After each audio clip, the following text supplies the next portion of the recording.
Hey, how's it going guys? I'm Ryuz and welcome to my channel. I hope you are doing well. Today we're going to talk about keywords, what they do, and other gimmicks the game has to offer. It's been a really long time since I made this guide video. I hope you guys can forgive me. So, let's jump straight in to what they are. Keywords are basically effects that can be summed up in one word to make it easier to remember and so that it doesn't take a lot of space in the card. In this game, there's a total of 17 keywords. Don't worry, not all of them are super complicated. I'll explain it in a way that you can understand it easily. The first one is the most common keyword in the game, evolve. This one is the most simple. It will simply replace the basic ability of a Shikigami with the new one that is written on the card. With the exception of Kyonchi Ani, he will not gain any new effect, but he will just gain a flat plus 10 stats boost. Then we have fast. Once per turn, a card that has fast can be played without using an orb. The easiest way to tell if it's a fast card is by looking at the blue border of the cards when it is in your hand. If it doesn't have the blue border, that means it is a normal card or you already played a fast card this turn. Then we have trigger cards. Trigger cards are cards that can be played on your opponent's turn by consuming one orb. Trigger cards usually have certain conditions that need to be met before it can activate. Also, trigger card will always be played if you have one orb and the condition have been met. So, be careful if you're planning to save the card for later in the game. Next, we have Unyielding. Shikigami that has Unyielding can be seen by having this yellow armor surrounding it. Shikigami that has Unyielding can take more damage than their health, but it will leave them with 1 health left, and the armor effect will disappear.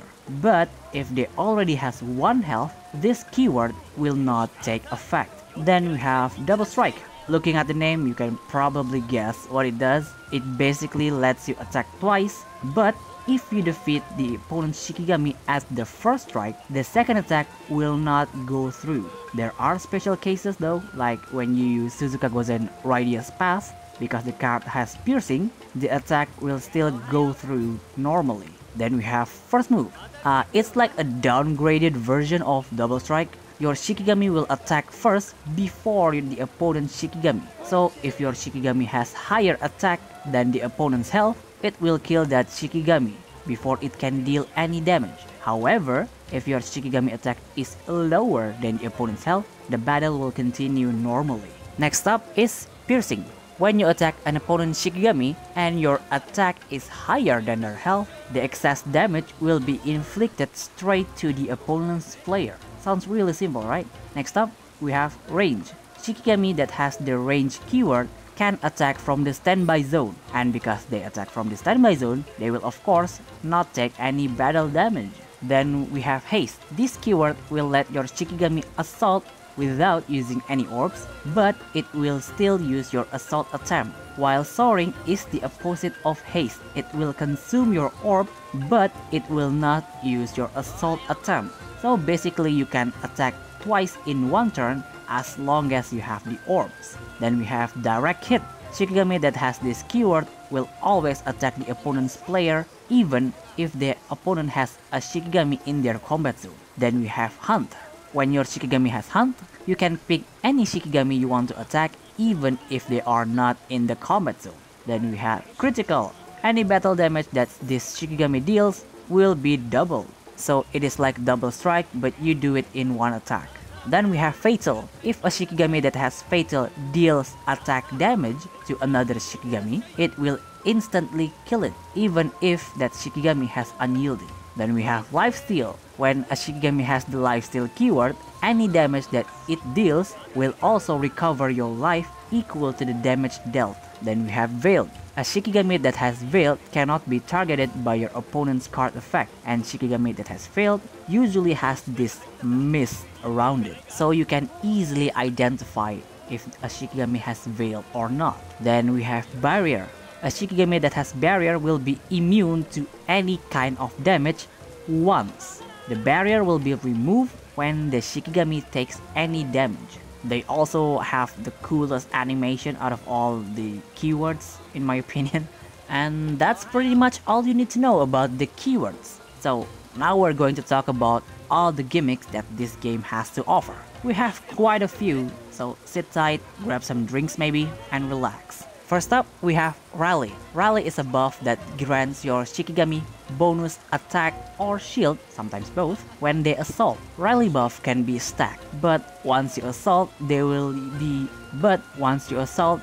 used up. Using combat card will not use your assault. Shiranui is one of the main Shikigami that supports this Rally gimmick. Then we have Enhance. A card that has the enhanced stacks can be powered up by meeting the condition, but that card has to be in your hand for the effect to resolve, unless stated otherwise. For example, Otengu's I Am Justice can be enhanced even if it's not in your hand because the card says during this game. Let's compare it to Ibaraki Doji's Demon of Rashomon that specifically says when this card is in your hand. So pay attention to that when you are using enhanced card. Then we have Countdown. Shikigami that has the countdown effect usually have really strong effects because they need time to activate. Countdown Shikigami has various kind of effects ranging from activating a copy of your last spell, giving buffs or debuffs, and straight up attacking the opponent or reducing the other Shikigami's countdown. Then we have one of my favorite gimmicks,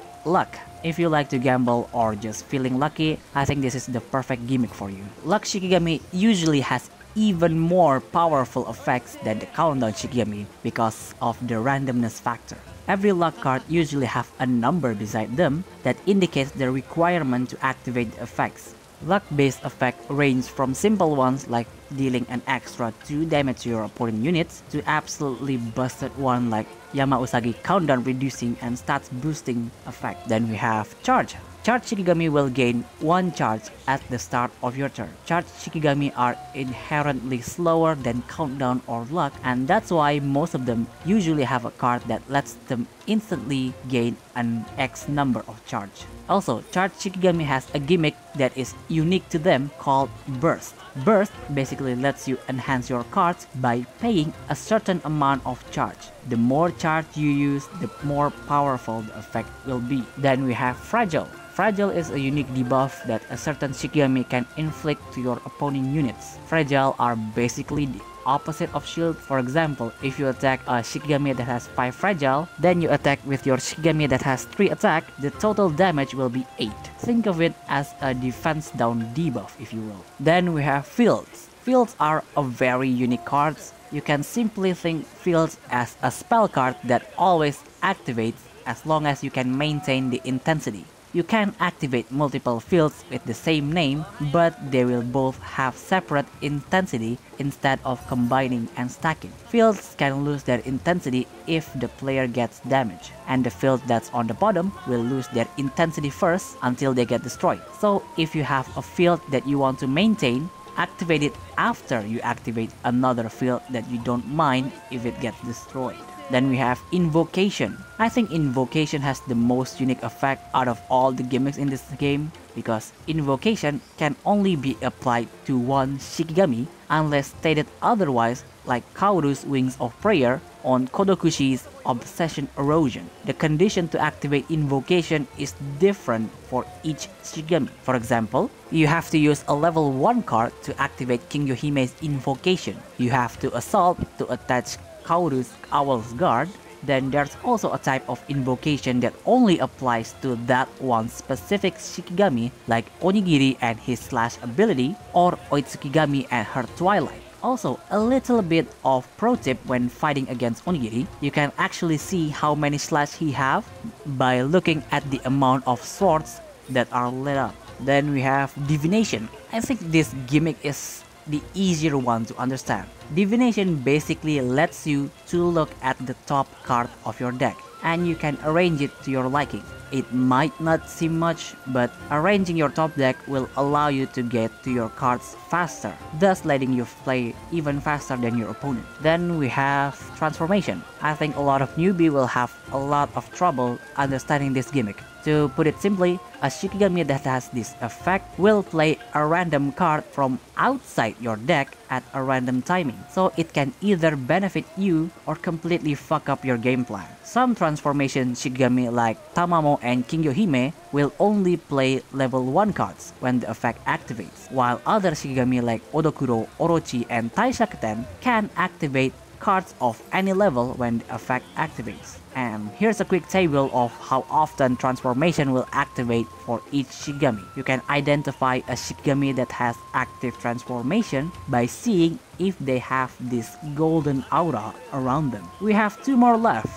We have Stun. Stun is a gimmick that will stop a Shikigami from activating their cards or attacking. Stun units will not be able to do anything until the end of the next player's turn. So far, there's only 3 Shikigami that directly supports this gimmick. And lastly is a gimmick exclusive to Warrior Soul. It's called Spectre Form. What it does is, when Warrior Soul is defeated, he will turn into a Spectre that has the base attack of 1 attack. While in Spectre form, you can still assault and use his cards, but you cannot guard your opponent attacks using him. Spectre form lasts for 3 turns like a normal death countdown. But once the countdown is up, Warrior Soul will revert back to his normal form. And that's about it. I don't think I missed everything. I covered all of the gimmicks and keywords in the game. I certainly hope you find it somewhat informative. If you disagree with me or have anything more to add, let me know down below. Also, if you want to support the channel, I have Patreon and Ko-Fi links down below. And let me know if you want me to continue the story guide, because sometimes I see a comment saying they need help with the story battles. Well, until next time, see you on the next video. Bye!